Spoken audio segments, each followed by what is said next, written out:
Hello YouTube, Sam here from youtube.com/onlivegamer for the new Boston. And in this tutorial, we're going to continue working on our favorites viewer application.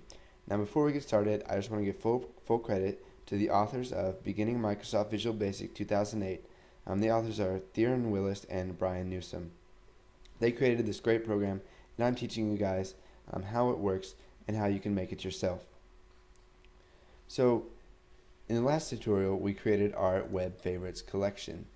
So we need to come over here to my project, or not my project, favorites viewer YouTube, and let's add a class.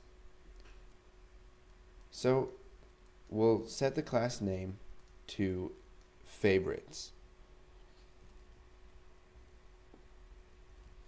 So what this class is going to do is it's going to go through our favorites folder and it's going to find all of the favorites, and it's going to give us back a collection of a web favorite collection, and it's going to hold each one of our favorites, and those are going to be of object type web favorite. So what we need to do is let's implement iDisposable so that we can dispose of our objects when we're done. So let's go ahead and minimize out of this region right here, and we'll start adding our code. So we need to create an object of our web favorite collection. So we'll type public favorites collection as web favorite collection. So you can see that we didn't use the new keyword because we don't want to create a new instance of web favorite collection. We're going to be assigning this right here to other web favorite collections later on. Okay, so now what we need to do is we need to add a property that will get our favorites folder. It'll find it based on what machine we're on. So we'll make it read only because we don't need to write and change the favorites folder. So public read only property favorites folder as a string. So when we press enter, it's going to add our get for us. Now what we want to do is we want to give back the path of the favorites folder.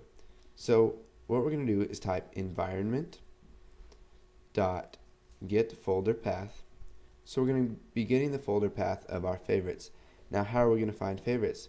Well, what we can do is type environment dot special folder dot favorites. So I can continue to mouse down here, and you can see that here is favorites right down here.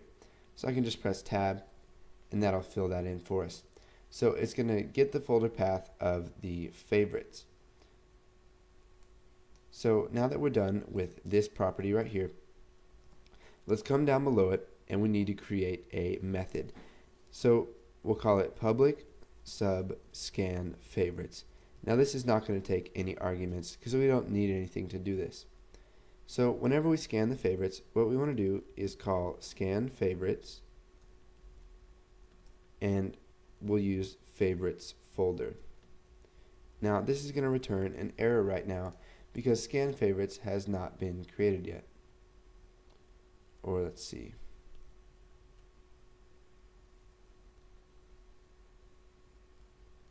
Well, it has been created right here, but we're gonna make another version of it that's going to overload it. And let's see here, too many arguments to public sub scan favorites. Now the reason we're getting this error because there's no arguments right here.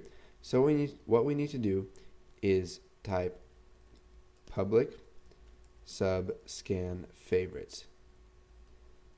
And for this, we're going to need an argument of folder name as string. So whenever we create duplicate methods, what it's going to do is it's going to allow the developer or user to call either one of those. So if they call just scan favorites with no arguments, all it's going to do is it's going to scan the favorites folder. But they can also call scan favorites and then add their own arguments in there to find the specified favorites folder. So either one of these will work. And we can make as many duplicates as we want with different arguments in them. So if our favorites collection variable hasn't been initialized yet, then we need to go ahead and create it. So here's favorites collection right here. So we'll use an if statement. So if favorites collection is nothing, then what do we want to do? So we're saying if favorites collection is equal to null for all of you developers who've used another language. So if it's nothing and there's nothing in it and it's not equal to anything, then we need to set it equal to something. So favorites collection is going to be equal to a new web favorite collection. And that is the reason we didn't create a new instance of this up here, is because whenever they scan favorites, it's going to change that and set it equal to a new web favorite collection.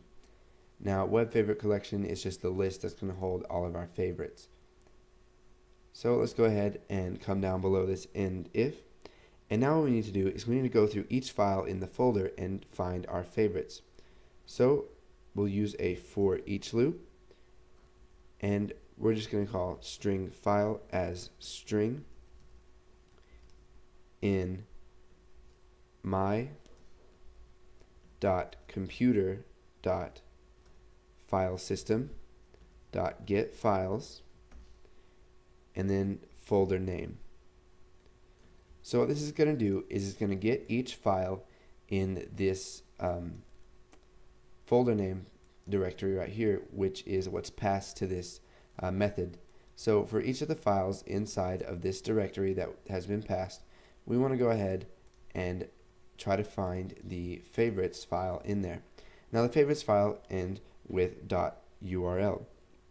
So we can just use an if statement to see if the file ends with .url.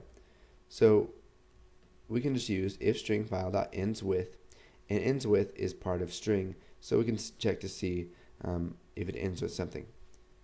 So if it ends with .url and comparison type, so if that's true and the culture is nothing, and it says it determines whether the end of the string instance matches the specified string when compared using the specified culture.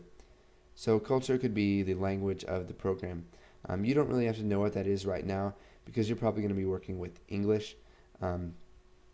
So it's not that big of a deal unless you plan on releasing your program to other countries. So thanks for watching this tutorial.